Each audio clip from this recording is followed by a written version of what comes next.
Ah, ce robinet. Alors ça, c'était le robinet où je lavais mes photos.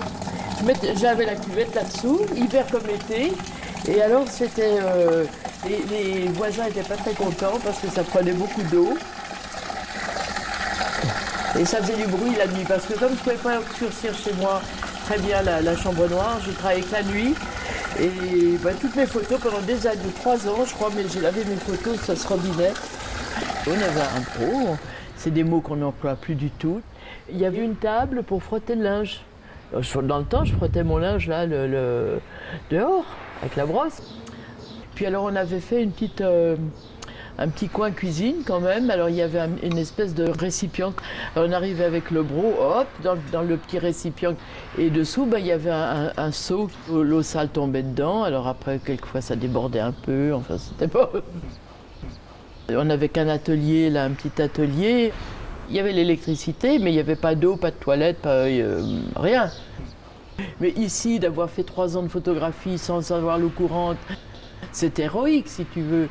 Mais c'était pas héroïque à l'époque, c'était comme ça.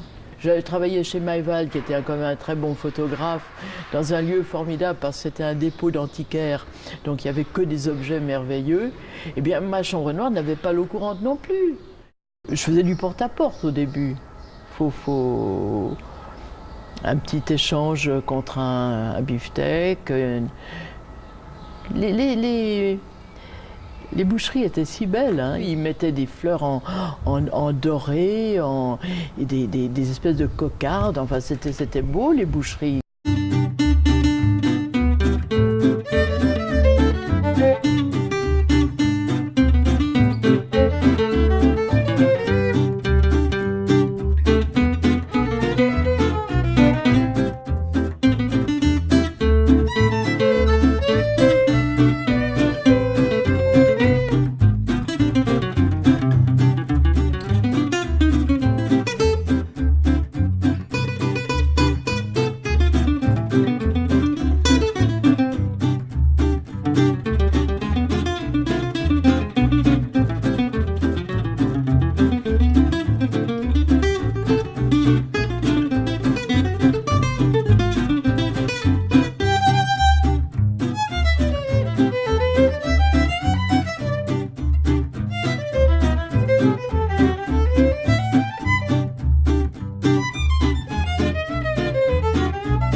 J'aime bien cette photo parce que elle représente les six originaux, les 6 historiques de l'agence. Il y a mon père Raymond Grosset au centre qui a relancé, ouvert l'agence en décembre 1945. Et puis il y a Robert Doisneau, Willy Ronis, Janine Niepce, Sabine Weiss.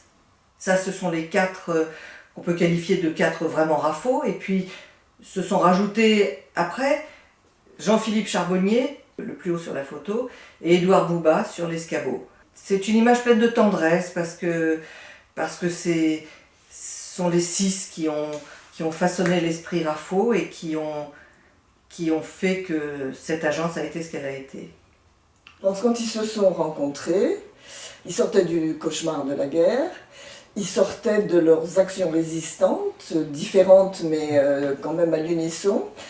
Et ils étaient dans une France qui était complètement exsangue. Il faut se dire qu'il n'y avait pas d'argent, l'argent ne circulait plus, il n'y avait rien, mais il y avait tout à inventer aussi. Les gens ont été sevrés pendant 4 ans d'information, sevrés pendant 4 ans d'images. Donc ils avaient une boulimie de connaissances qu'ils avaient perdues pendant toute cette période sombre. Donc effectivement, il y a une demande énorme des gens qui sortent de l'étouffoir et qui veulent connaître un peu l'actualité. Et qui plus est, il y a l'essor fabuleux de la presse à cette époque-là. Quand on pense qu'en 1945, donc, rien qu'à Paris, il y avait 34 quotidiens. Des quotidiens. C'est en décembre 1945 que Hergé Landau, que mon père avait rencontré avant la guerre, Hergé était photographe et mon père l'avait rencontré adolescent, lui a proposé de rouvrir, de relancer l'agence. Et mon père connaissait pas grand-chose au fonctionnement d'une agence, mais Hergé lui avait dit, tu verras, c'est très facile, on va te confier nos photos, puis tu iras les vendre, et voilà, c'est comme ça que ça se passe. Donc il s'était lancé dans l'aventure, et j'ai retrouvé les 2 premières feuilles de compte de l'agence, décembre 45 et janvier 46, où on voit la trace des 3 premiers photographes, avec un échange d'argent. Il y a peut-être eu d'autres photographes déjà qui travaillaient, mais il n'y a pas eu d'échange. Donc il y a Hergé Landau en décembre 45, et en janvier 46, il y a toujours Hergé Landau, mais il y a aussi Brassailles et Robert Doisneau, les 3 premiers. Et puis en août 46, le 13 août 46, il y a une lettre du secrétariat d'État à la présidence du Conseil et à l'information qui autorise l'agence Raffois à fonctionner dans le cadre des dispositions de l'ordonnance du 2 novembre 45, c'est-à-dire dans le cadre des agents de presse. Raymond Grosset, en 1946, pour notre première prise de contact. Il me citait un reportage sur la destruction des ponts de Lyon, et il avait pensé que j'aurais peut-être des reportages intéressants à lui confier. Ça a été le commencement d'une collaboration qui a duré 70 ans, 80 ans, je ne sais plus. Hein. Il m'a donné les conditions que j'ai acceptées et qui n'ont pas varié d'un pouce pendant un nombre d'années impressionnant. On était parole, si vous voulez, mais on n'a jamais signé aucun papier, et ça s'est terminé en toute amitié d'ailleurs.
Au moment de l'armistice, en juin 40, mon père était déjà en Angleterre, où il avait été envoyé par l'armée. Et pour lui, il n'était pas pensable de rentrer en France. Il fallait continuer le combat. Donc il s'est engagé dans les forces françaises libres. Il était membre de la première division français libre, qui avait été les premiers finalement à décider de continuer le combat. Il a fait les campagnes en Palestine, en Syrie. Il est débarqué en Provence et puis il a terminé en Allemagne. Raymond avait carrément fait une guerre héroïque. Hein. Il a été vraiment très opposé à l'occupant. Quant à mon père, il a fait des faux papiers pour les Juifs pendant la guerre. Il a fait partie effectivement de cette France très opposée à l'occupant. Donc c'est probable que ça a compté aussi quand ils se sont rencontrés. Tu vois, quand toutes ces boîtes, ça représente des heures de patience, d'espoir, de fausses routes, de réussite parfois aussi, c'est pas toujours tout loupé ce qu'on a pu arriver à faire. Ça fait un peu le tournis et ça fait aussi une espèce de mélancolie du temps passé. Comment on appelle ça? La cohabitation pacifique. Il a eu beaucoup de patience avec moi, Raymond. Parce qu'à chaque fois que je m'entichais d'un reportage, il trouvait que c'était pas très raisonnable. L'agence a été un instrument commercial. Hein. Un photographe comme Robert qui crée des photos, cherche des sujets, etc. Et puis, on avait très peu de commandes à ce moment-là. Très peu de commandes. Et Robert était justement toujours à chercher des idées. C'est comme ça qu'il a, un an après la libération de Paris, il a eu l'idée de refaire des dômes aux endroits où il avait photographié un tank en train de brûler ou des choses de genre. Bon, il avait photographié des amoureux. Quand je suis arrivé avec cette série à Londres en 46, en janvier 46, j'ai été accueilli à bras ouverts parce que on leur apportait des photographies de Paris et des photographies de Robert, justement, qui étaient des créations. Raymond et mon père avaient à peu près le même âge, mais on avait vraiment l'impression qu'il y avait un grand frère, qui était Raymond, et qu'il y avait le petit frère insupportable, qui était mon père. Raymond représentait pour eux le sérieux que je n'avais pas. Les délais, respecter les délais dont je me foutais éperdument. Donc je crois que le record de tout, ça a été les assiettes gros filex. Ah, Tu te souviens de ça? ah là là, j'en ai voulu là, à ce moment-là. C'est très curieux. C'est très C'est curieux. rudement bien fait, dis donc. Le matin des réunions gros filex, Oui. ils changeaient les statues des Tuileries. Fallait pas louper les gens qui attrapaient la Vénus par les seins quand même, hein. Robert avait raison. Il ne faut jamais suivre les conseils d'un directeur commercial qui ne pense qu'aux fins de mois. C'était le jour de mes 20 ans. On avait invité quelques amis. On s'était mis en farandole comme ça et on riait. On faisait un peu les fous, quoi. Et on aperçoit une petite voiture brinque-ballante. Alors on a entouré la petite voiture avec la farandole. Et là, à ce moment-là, il y a un monsieur qui a dit doucement, doucement, ma voiture ne résisterait pas à votre effervescence. Écoutez, je vais vous faire une proposition honnête. Si vous voulez, je vous photographie. Et avec son appareil, il nous suivait dans nos ébats, mais sans contrainte, très spontanée, très naturelle. Il m'a dit, bon bah écoutez, mademoiselle, si cette photo a du succès, je viendrai vous photographier le jour de votre mariage. Et il a tenu parole 3 ans et demi après. Puis voilà, mais seulement il est revenu sur les lieux avec beaucoup d'intérêt, parce que je crois que l'environnement devait l'intéresser. Et puis il s'est pris d'amitié avec papa. Alors ils partageaient tous les deux, comme il disait, à boc. Ils prenaient papa en photo dans les shops, qui faisait 1 mètre sur 2. Et Monsieur Doisneau étant la simplicité même et la bonté et la générosité, je crois qu'il se sentait à l'aise. Il était chez lui, là, dans ce quartier.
Il y a toute une série que mon père avait fait sur les mariages au bord de la Marne. Et sur une photo où on voit le couple marié, il y a un photographe qui leur tire le portrait. Et quand on regarde bien, c'est Raymond Grosset, le photographe. Il fallait vraiment savoir tout faire à cette époque-là. Par exemple, dans ce sujet consacré à la mode, qui date du 9 juin 49, nous avons un bateau. C'était le bateau de la famille. Et donc, on peut voir à la barre Grosset, voilà, qui participe au reportage. Nous avons le patron de Raffaud en train de entre guillemets, mouiller la chemise pour Point de Vue. Et en plus, à Point de Vue, il retrouve d'une certaine façon un frère d'armes qui s'appelle Albert Plessis, qui est le rédacteur en chef de l'époque. Chez Albert Plessis, il y a un vrai goût pour la photo, pour l'image, pour les photographes. Avec Michel Tournier, Albert Plessis imagine une des premières émissions de télévision consacrées à la photographie. Et donc c'est une série qui s'appelait Chambre Noire. Et en 1964, il consacre 25 minutes à Raffo. Ne vous êtes-vous jamais demandé d'où provenaient toutes ces photographies qui illustrent vos livres, vos journaux, vos magazines? Des agences photographiques, bien sûr. Celle-ci, l'agence Raffo, a une vocation très particulière. Elle fournit des documents susceptibles d'illustrer n'importe quoi. Je veux dire n'importe quel sujet. C'est l'agence type d'illustration. Raymond Grosset, comment fonctionne votre agence? Eh bien, nous avons été fondés pour répondre à toutes les demandes de la presse, qui sont considérables. C'est un métier qui s'est développé d'une façon extraordinaire au cours de ces 20 dernières années. Avec tous les événements qui se passent dans le monde, vous imaginez bien que la plupart des magazines ne peuvent pas couvrir tous les événements, ne peuvent pas illustrer. Alors vous intervenez pour compléter les demandes d'illustration des magazines. Exactement. Et vous êtes capable de répondre à toutes les demandes? Avec mes confrères, certainement, nous pouvons répondre à la plupart des demandes. Mon père était le troisième enfant d'une famille parisienne, petite bourgeoise, la petite bourgeoisie parisienne. C'était pas un milieu dans lequel mon père était à l'aise. Mon grand-père, par contre, aimait beaucoup la photographie et avait acheté un appareil photo avec lequel il mitraillait sa famille. Ça avait même réussi à dégoûter mon père de la photo, et l'odeur d'hyposulfite, c'était une odeur qu'il ne supportait pas du tout. Et donc tout ça fait que mon père finalement avait envie d'un peu d'air, de voir autre chose. Et une année en vacances avec ses parents à la montagne, il y rencontre une vieille dame qui devait avoir 30 ans quand il en avait 14, 15, et qui photographiait, mais en se penchant sur un drôle d'appareil qui était un Rolleiflex, donc elle regardait dans le cadre. Cette femme, c'était Ergilando, la photographe hongroise. Ils sont restés très liés avec Ergilando, donc il a découvert le milieu de la photographie. Il n'était pas photographe, mais il s'est intéressé à ces gens qui venaient d'ailleurs finalement et qui sont venus apporter la photographie ou une nouvelle idée de la photographie. En 1933, un groupe de photographes, essentiellement Ergilando et Brassailles, commencent à gagner leur vie en faisant de la photographie, mais ils se rendent compte qu'ils sont capables de faire des photos, mais pas de les vendre.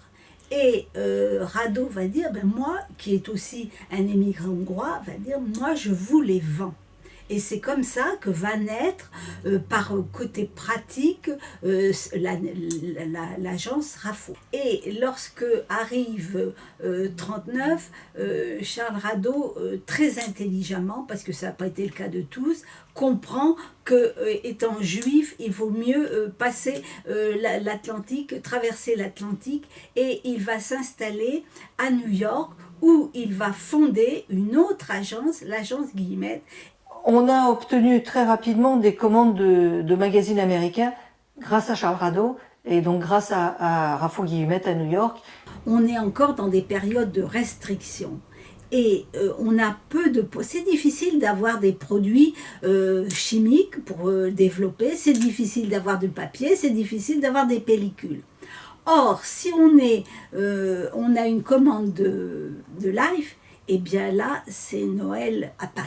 C'est-à-dire qu'on n'a plus des bidons de produits chimiques, on a des jerrycans, on n'a plus 2 ou 3 pellicules, on a des cartons de pellicules. Vous vendez des photos. Bon, les clients en font, l'interprètent, en font ce qu'ils veulent dans le fond de vos photos, non?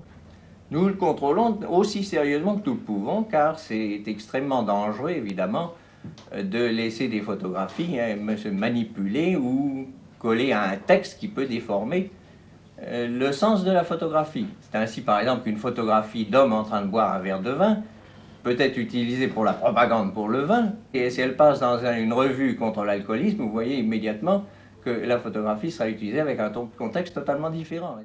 Il faut bien comprendre que Life, c'est aux États-Unis, et qu'à cette époque-là, le bélinographe qui permet d'envoyer les photographies, tout ça c'est encore très compliqué. Les photographies partaient aux États-Unis et tout était relégendé. Je ne pouvais pas avoir le contrôle de mes légendes. Parce que le rédacteur en chef m'avait dit, mais écoute, moi je veux bien que tu écrives tes légendes. Mais de toute façon, elles sont réécrites à New York. Alors, je te préviens honnêtement, c'est pas possible. Alors, comme il s'agissait d'un sujet sur lequel j'avais pas envie qu'on écrive n'importe quoi, j'ai décliné l'offre de traiter certains sujets trop sensibles à mes yeux, ce qui fait que je n'ai plus jamais été convoqué pour aucun travail. Ça devait se passer vers fin 48.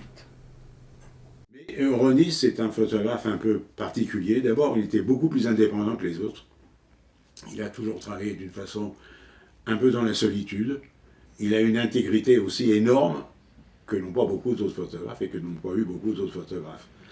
Ces images, c'était ces images, et il ne fallait pas ou les dénaturer ou mettre une légende qui peuvent les passer dans un autre sens. Ça, il ne pouvait pas le supporter. Quand il fait cette photo-là, qui est la photo du mineur de Lens, il me dit, mais ce mineur, je lui ai demandé quel âge il avait. Il n'avait pas 45 ans. C'est un vieillard, on a l'impression qu'il a 80 ans. C'est la silicose qui a creusé ses traits. Cette photo-là, c'est une photo que j'avais proposée pour un recueil de nouvelles qui parlait de photos de Willy Ronis. Et j'avais demandé à l'éditeur de mettre ça sur la couverture. Et l'éditeur, dans un premier temps, m'a dit « c'est pas possible, on ne peut pas mettre ça. Les gens n'achèteront jamais un livre avec une photo aussi terrible. » En fait, Willy a toujours travaillé pour ce qu'il appelait ses frères humains. Il touche énormément les gens, et l'impression que j'ai, c'est qu'en fait, quand on est vraiment touché par les photos de Willy, en fait, on est vraiment touché par l'homme. Parce qu'elles reflètent tout à fait la culture absolument extraordinaire qu'avait Willy. C'était vraiment un homme qui était éveillé dès son plus jeune âge aux choses de l'art. Je suppose que le sens de la composition musicale a dû fortement influencer ma manière de voir. Il n'y avait pas que ça d'ailleurs. Il se trouve que j'avais manifesté un certain don pour le dessin. Et le souci de la forme est au premier plan de mes préoccupations. Ceci dit, je ne mets jamais le souci de la forme pour elle-même. Il faut toujours que ce soit au service de quelque chose à exprimer. Et de quelque chose à exprimer qui entre dans le cadre des préoccupations et des intérêts que j'ai eus tout au long de ma vie, c'est-à-dire jamais pour l'exceptionnel. Toujours pour les choses que nous pouvons tous les uns et les autres rencontrer chaque jour que nous vivons. Alors celle-là, ça c'est très caractéristique de Willy. Il faisait beaucoup, je pense qu'il a dû prendre cette photo en étant au bar. Ouais. Il joue sur la structure donnée par l'image.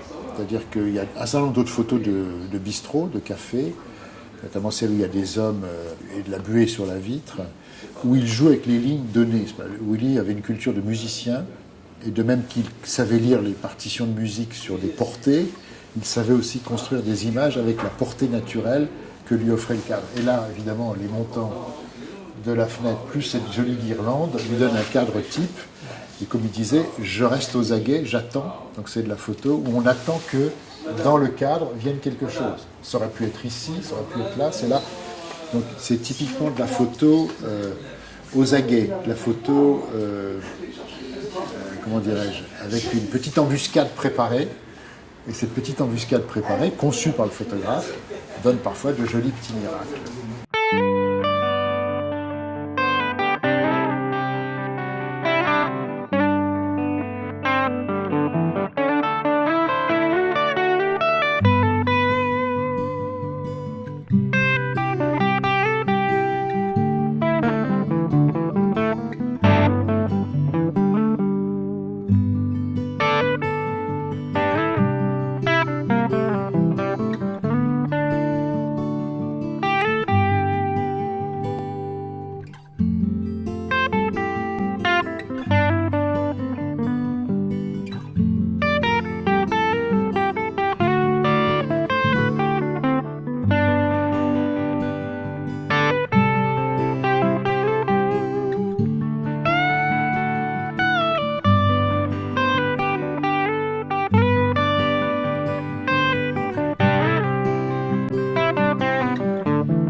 Moi je pense que de toute manière, vraiment l'ADN de l'agence, c'est la photographie humaniste. Ce qu'on a appelé la photographie humaniste. On a l'impression que c'est une photographie qui est décriée, mais en fait, c'est vraiment une des beautés de l'âme humaine, c'est la curiosité, l'empathie pour son prochain, et le fait de témoigner. Ça c'était vraiment la caractéristique profonde de l'agence. L'agence avait été installée dans l'appartement de mes grands-parents, au 8 rue d'Alger, et mon père donc a démarré en prenant une pièce de l'appartement, et puis il a grossi, il a grignoté les pièces les unes après les autres. On passait très facilement de la partie famille à la partie bureau. Ça donnait un esprit familial. Moi, quand je suis arrivée à Raffo, je me suis sentie bien tout de suite. Déjà parce qu'il n'y avait pas de barrière entre les anciens et ceux qui arrivaient, les nouveaux, les petits nouveaux. Et puis j'étais aussi émerveillée devant toutes ces boîtes où étaient inscrits les grands noms de la photographie, comme Robert Doisneau, Willy Ronis, Sabine Besse, Jeanne Niepce. Et je ne pouvais pas m'empêcher de penser que dans toutes ces boîtes, il y avait les chefs-d'œuvre de la photographie. Et dans tous ces chefs-d'œuvre, il y avait les photographies de Sabine Besse. Un jour où j'avais pas le moral à l'agence, Sabine est venue vers moi et puis elle m'a dit j'ai un remède pour ça. Et on est descendus toutes les deux au premier bar de la rue d'Alger et elle a commandé 2 gin tonic. Et au bout de quelques minutes, on s'est mis à rire comme 2 copines qui se connaissaient depuis des lustres. Et voilà, notre amitié, je pense qu'elle a commencé ce jour-là. Sabine, déjà c'est la joie de vivre. Elle s'émerveille devant tout, elle est curieuse de tout, elle aime les gens, elle a un contact facile, elle est simple, abordable. Ses photographies sont le reflet de sa personnalité. Sabine a été reconnue très jeune aux États-Unis. Elle a d'abord fait 4 expositions personnelles avant d'être sélectionnée pour la grande exposition The Family of Man. Derrière ces murs édifiés à la gloire des grands noms de la peinture classique, s'est tenue une exposition consacrée à l'art nouveau de la photographie. Des dizaines de milliers de visiteurs ont, à la Galerie Corcoran de Washington, fait la connaissance de la grande famille des hommes. C'est sur ce thème que furent rassemblées pour le Musée d'art moderne de New York des photographies, œuvres de 68 nations. Chacune de ces photos tendant à prouver que les hommes forment une seule et même famille. 503 images firent de cette manifestation la plus grande exposition photographique de tous les temps. Cette exposition fut réalisée par Edward Steichen, qui, avec ses collaborateurs, travailla 3 ans au Musée d'art moderne à New York pour sélectionner les meilleures photos parmi près de 4 millions de clichés. J'avais, je crois, 28 ans quand j'ai rencontré Steichen. Oui, il m'a dédicacé ce livre à la belle Sabine Oncle Édouard. Ça me fait très plaisir qu'il ait marqué Oncle Édouard, c'est très gentil. Moi je vais aller voir cette exposition de Family of Man. Puis ça me rappelle de ma rencontre avec Steichen surtout. Parce que j'étais jeune, intimidée, et que j'ai été le voir dans son hôtel, avenue Kléber. Et quand il m'a vu, il m'a tout de suite dit « Oh ma petite, c'est gentil de venir, mais vous êtes trop jeune. » Est-ce que vous avez rencontré Steichen à l'époque? Ah oui.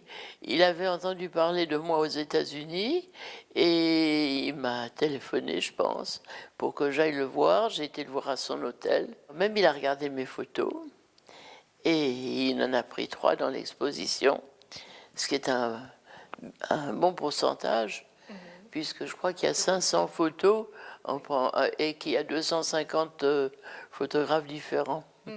Donc je suis au-dessus de la moyenne. C'est vrai. Donc l'exposition elle est divisée en 35 tomes,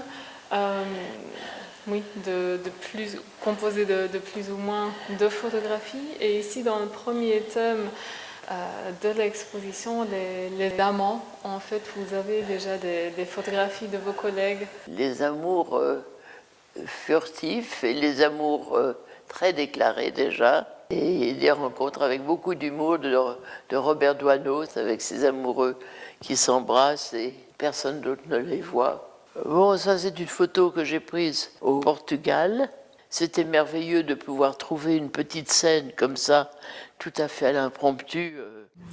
C'est une exposition qui, à l'époque, a fait grand bruit, parce que d'abord c'était une exposition américaine, d'autre part c'était une exposition internationale, et on pourrait dire, avec beaucoup de guillemets, mondiale, parce que le monde était quand même un peu restreint au monde occidental. On est venu sélectionner quelques photographes. Et donc, on en était ou on n'en était pas. On avait sa photo ou on ne l'avait pas. Je peux vous embrasser? Merci de nous avoir fait tous ces beaux souvenirs. Mais oui, c'est amusant. Hein. C'est très émouvant aussi. Hein. C'est une vieille planche contact de l'époque, quoi, de 52. C'est qui celui-là? C'est moi, tout seul. Oui. C'est ici qu'on descendait. La petite fille, elle habitait là. Ah, elle habitait là, la petite fille, oui. Elle habitait là. Elle est là avec sa poupée, elle regarde comment ça se passe. Toute cette partie-là, c'était un terrain vague. C'était notre temps de jeu, oui. Je me suis reconnu sur une carte, mais il y a 20 ans de ça. Et c'est à partir de là que j'ai essayé de faire des recherches pour retrouver Madame Weiss. Mon frère les a vus, il a pleuré. Hein. Ah, c'est très important parce qu'on voit la vie telle qu'on pouvait la vivre à cette époque. On avait tous des sandales, par exemple, et tous des culottes courtes. Ah, tous des culottes courtes. Parce que jusqu'à 14 ans, on ne portait pas de culottes longues.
La particularité de l'agence Raffo, c'est que c'était vraiment des amoureux de la photo.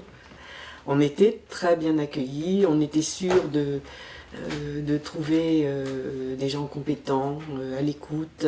On avait un archivage qui était vraiment bien fait par sujet et à l'intérieur de la boîte, par reportage ou des subdivisions, des chemises. Raffo, moi, c'était je vais dire, c'était ma famille professionnelle. J'avais une recherche de photos à faire pour un client américain qui voulait faire des affiches et j'avais eu l'occasion d'aller fouiller dans les archives de Janine Niepce chez elle. Et j'avais eu accès à plein de choses, quoi. C'était un vrai bonheur. Ça, c'est vraiment des moments de bonheur parce qu'elle me racontait plein de choses, plein d'anecdotes sur les photos. Et puis elle sortait tout ce qu'elle avait. Et à ce moment-là, elle se demandait déjà qui serait digne de transmettre ses photos et de continuer à les faire circuler et connaître. Et elle m'avait parlé d'une de ces petites filles qui était la plus terrible et qui correspondait à son caractère à elle. Sur le détail de son entrée dans l'agence Raffo, moi je n'ai pas de souvenir particulier.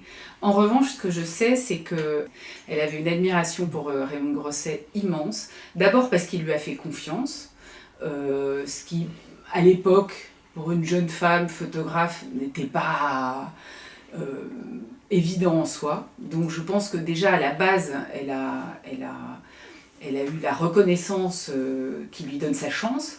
Et ensuite, elle s'est vraiment sentie un membre à part entière de l'équipe RAFO. Elle a adoré toutes ces années dans cette équipe rue d'Alger. Moi, je me rappelle, j'y allais avec elle quand j'étais petite, les parquets qui craquent, toutes ces boîtes, toutes ces archives. Enfin, c'était formidable. Puis c'était vraiment un groupe.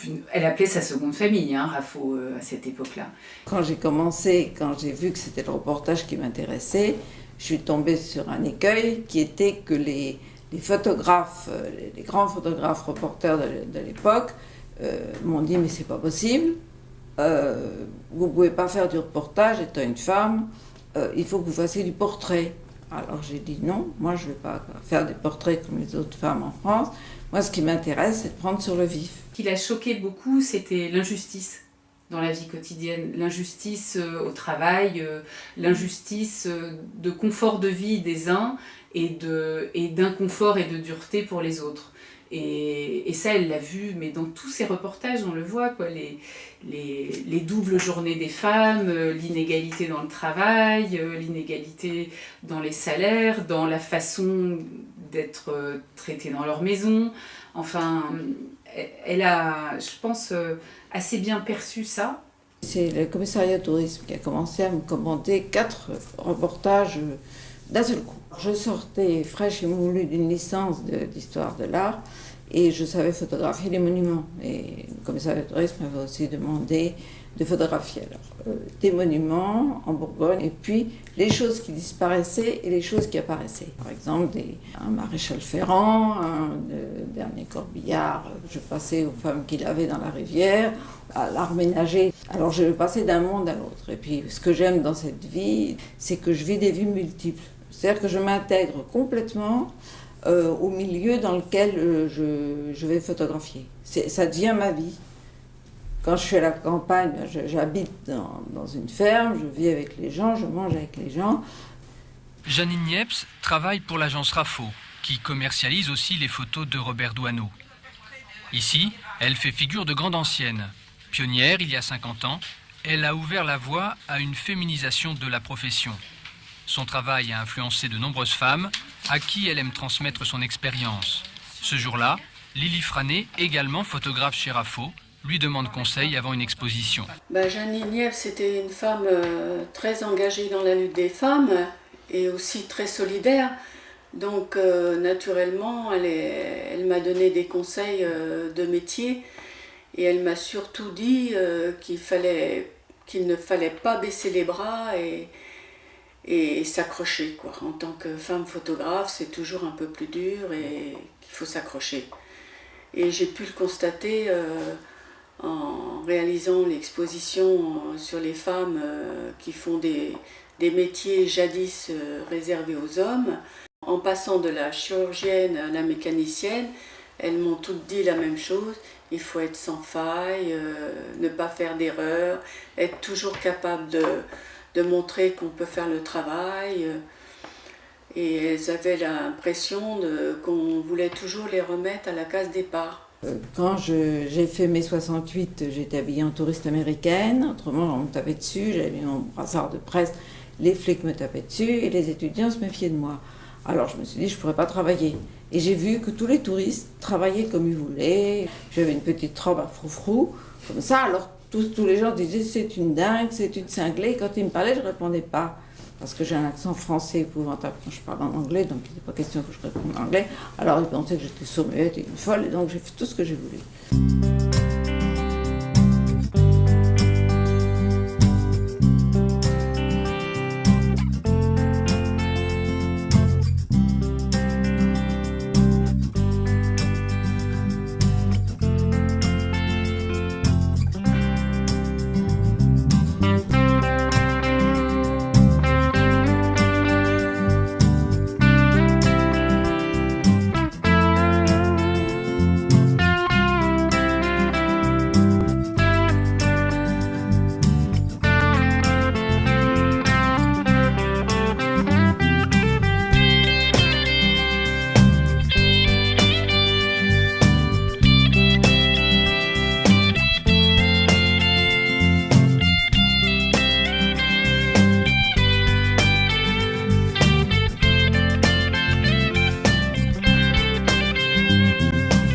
Alors au début, c'était très familial.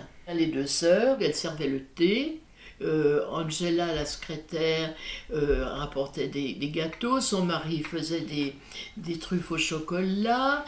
Quand je suis arrivée à l'agence, j'ai vu un petit jeune homme dans le petit espace qu'il y avait, passer avec un plateau et des tasses de thé. Il passait comme ça. Alors je disais à Gilbert, tu peux pas imaginer.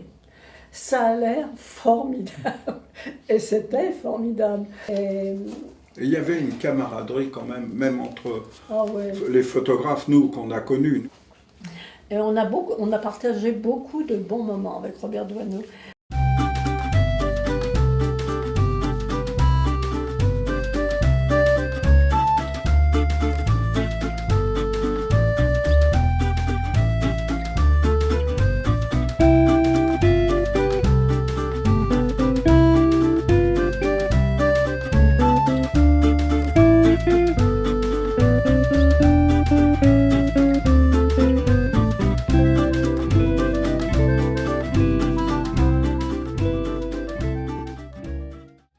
Les photographes de l'agence étaient heureux de se retrouver, de discuter.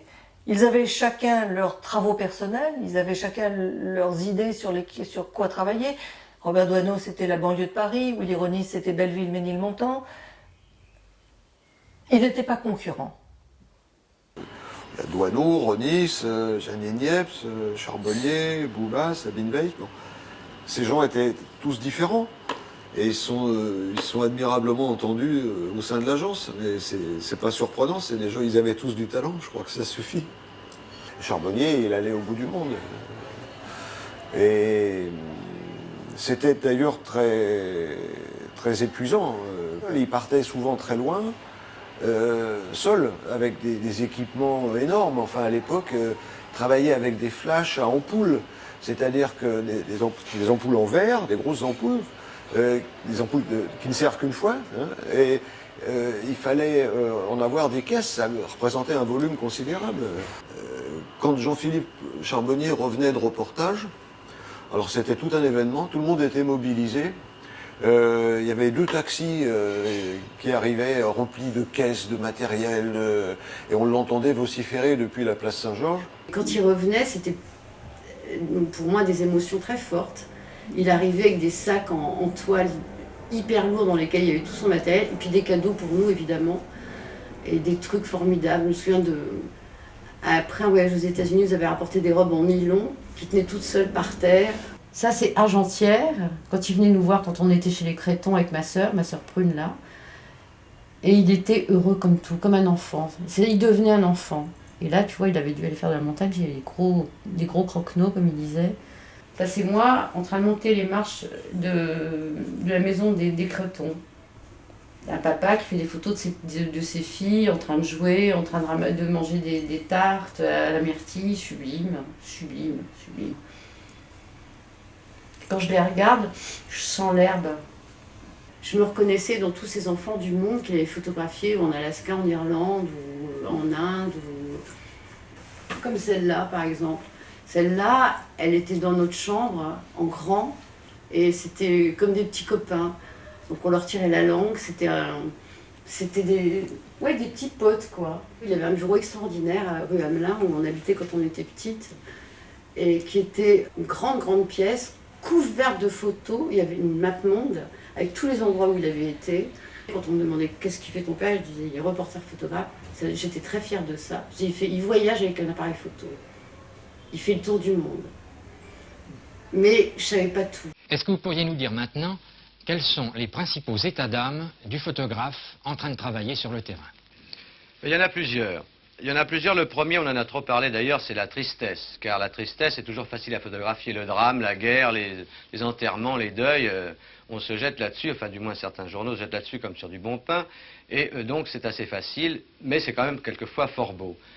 Ensuite, il y a une chose beaucoup plus importante qui est notre moteur, notre ressort indispensable, qui n'est pas éternel comme dans les pendules, et c'est l'excitation. Il y a des photographies qui vous sautent à la figure littéralement, auxquelles on ne peut pas échapper, qu'on se doit de prendre et qui se prennent en somme toutes seules. Vous comprenez, comme un papillon se foutrait lui-même dans le filet.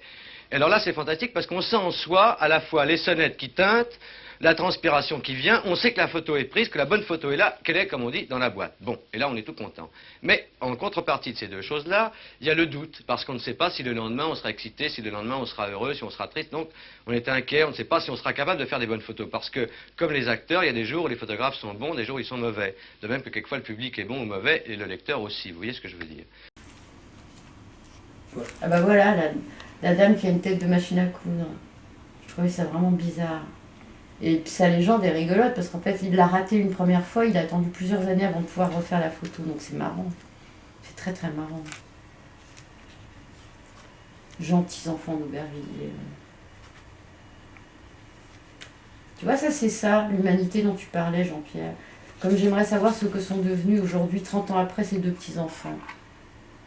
C'est vrai. Greco et Miles. Elle est formidable cette photo. Elle est vraiment formidable.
Ma mère était américaine. Ma mère Barbara est arrivée en France en 1950. Elle sortait de l'université et en sortant de l'université, elle avait travaillé quelques mois à l'agence Raffo à New York. Quand elle a quitté l'agence Raffo, Charles Rado lui a dit « Ah, mais vous allez à Paris, passez donc voir mon associé Raymond Grosset à Raffo à Paris. » Puis elle est tombée amoureuse de mon père. Ils se sont mariés l'année d'après. Ma mère parlait pas du tout le français, donc elle travaillait à la maison, c'est-à-dire qu'elle faisait le courrier en anglais, elle s'occupait de toutes les relations à l'international. Vers 74-75, mon père a décidé qu'il fallait quand même installer un bureau à ma mère à l'agence. C'est à ce moment-là qu'elle est venue travailler au 8 rue d'Alger, où elle a continué à développer bien sûr l'international, et surtout elle a développé un nouveau marché qui commençait à ce moment-là, qui était le marché des tirages de collection. Et la première galerie qui vraiment s'est installée à Paris de façon pérenne, c'est la galerie Agathe Gaillard. Ça a été vraiment la galerie. Elle a fait un rôle énorme. Il faut dire qu'elle était secondée par Charbonnier, un ex de Raffo, qui avait quand même un réseau important d'amitié dans la photographie. La plus célèbre photographie d'Edouard Bouba, ça c'est les photos qu'il a faites justement quand il était un très jeune photographe. C'est Léla, c'est le nom de cette jeune femme dont il était amoureux. On ne peut pas expliquer pourquoi, mais elle est magnifique.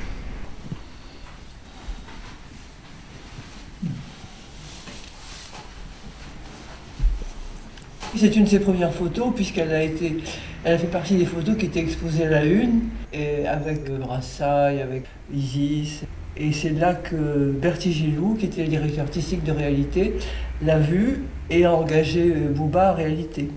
Moi j'ai toujours connu Edouard Bouba comme un éternel grand jeune homme qui cherchait la beauté.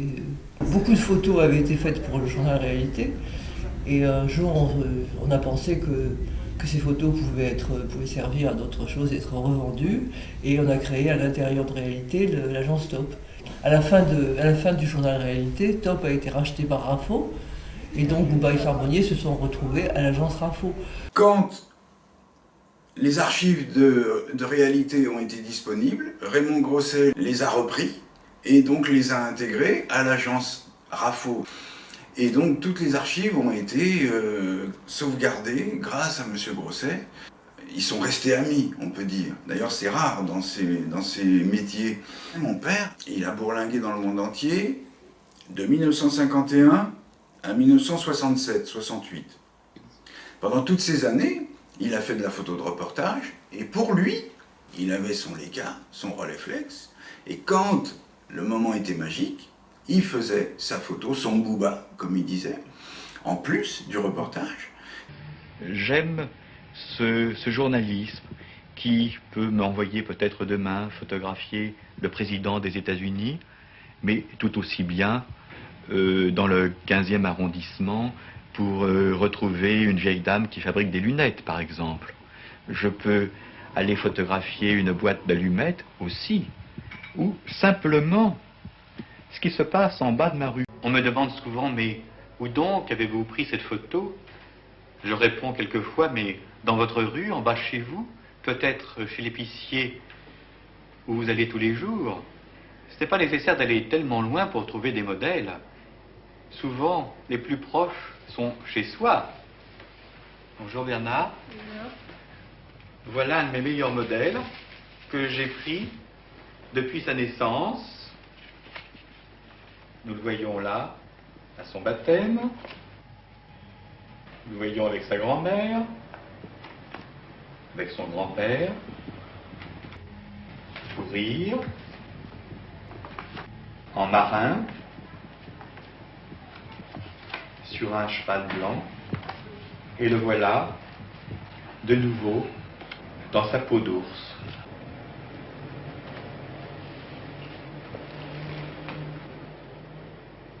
Il était très souvent absent pour ses voyages, mais par contre quand il était là, vraiment il fallait qu'on fasse tout en 2-3 jours, et c'était vraiment un tourbillon. Au début des années 70, tout était à faire. Donc il y a eu M. Grosset qui a créé cette agence, il y a eu Agathe Gaillard qui a ouvert cette galerie. Jamais mon père aurait pensé vendre des photos. Jamais mon père avait fait le moindre livre. Et les livres, il en a fait 20, les expos, il en a fait beaucoup, et les photos, de temps en temps, on en vend une, il m'en a laissé quand même un certain nombre signés pour que petit à petit je puisse les vendre et vivre et faire vivre son œuvre.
Je ne savais pas que j'aimais la photographie. Je ne le savais pas du tout en venant travailler chez Raffo. C'était le métier de mon père, ça m'intéressait comme ça, mais pas plus que ça. C'est vraiment chez Raffo que je me suis mise à adorer ça.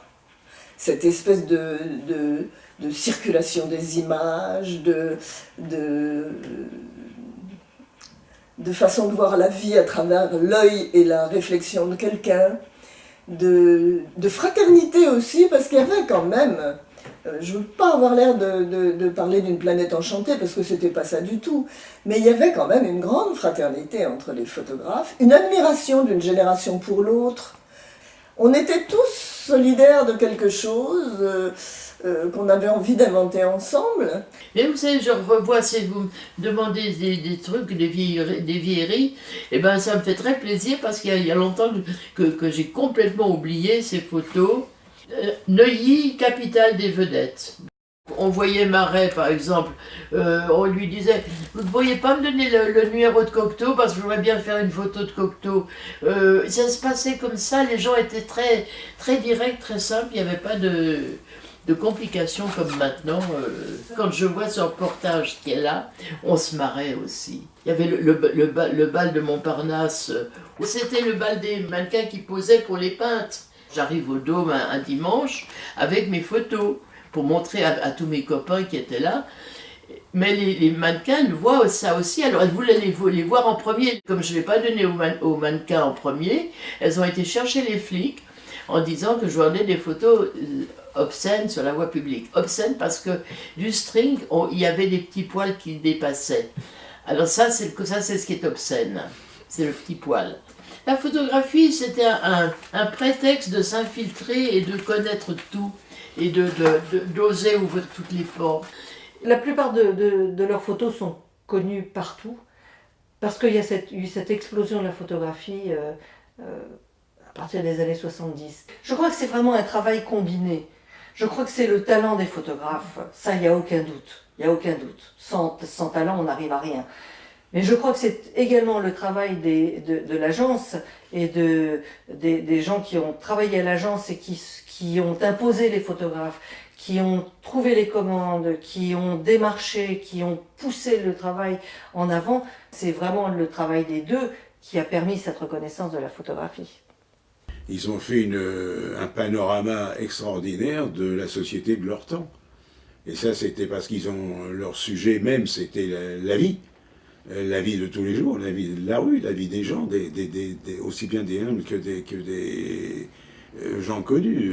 Et on a là un panorama extraordinaire, une suite d'images qui marquera et qui continuera à marquer toute une époque et toute une civilisation presque. Parce qu'on est en train de virer un petit peu dans la société de civilisation. Et celle-là, c'en était une. C'était la civilisation du travail d'abord. Du travail avec sa solidarité, son humilité, etc. C'était la civilisation de la solidarité.